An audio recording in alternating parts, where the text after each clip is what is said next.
replacing the mesh, the screen itself that I had ruined in my first test run, and so I've got to do the impossible and try to put this in and stretch it, because I got to have this screen until my other ones get here. So I've got to figure out the measurements of this stuff in order to be able to do this right. So that way, take this screen out of here right quick. And make sure it's clean. Pull this out. This is a 110 mesh, I think it is. Yeah, 110 mesh. This is originally what came on.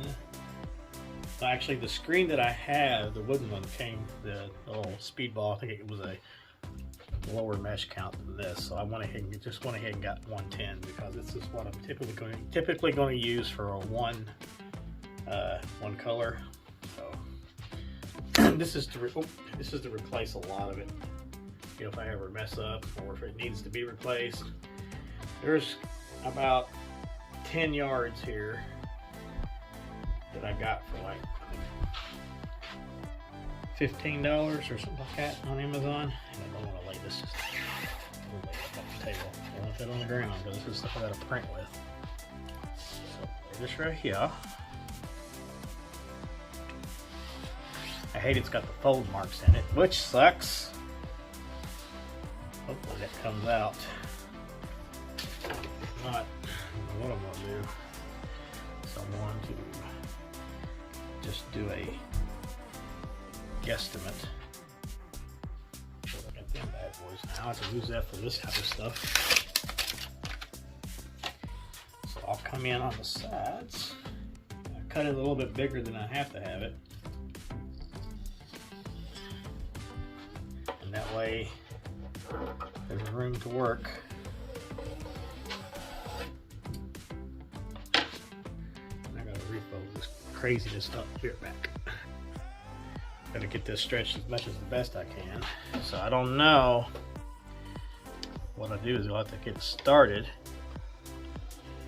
Nope. There's just the one side for this. Start in this corner.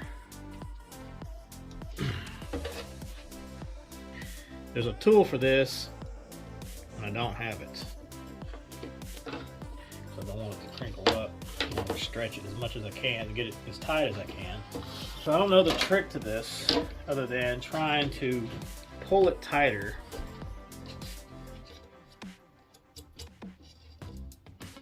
and get it as tight as I can. So I don't know, I may have to try to do it this way. See, it's still kind of like loose.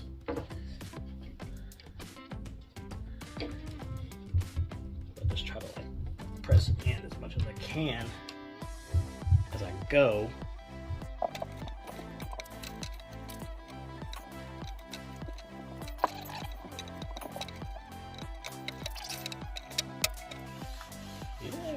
Don't like that crease where it's folded. That is the only thing I hate about the screen they sent me, the mesh as it is. It's so, it should have been rolled up and not folded. That's smooth. Hey, the crease came out. Wow. Alright, something finally turned out right for the first time. Make sure there's no blemishes. There it is. It is replaced. Actually, it was pretty easy. Now I'll go back through and I trim off the excess. So now what I want to do is I'm actually going to burn this screen today, but I gotta get that exposure box working. But there you go.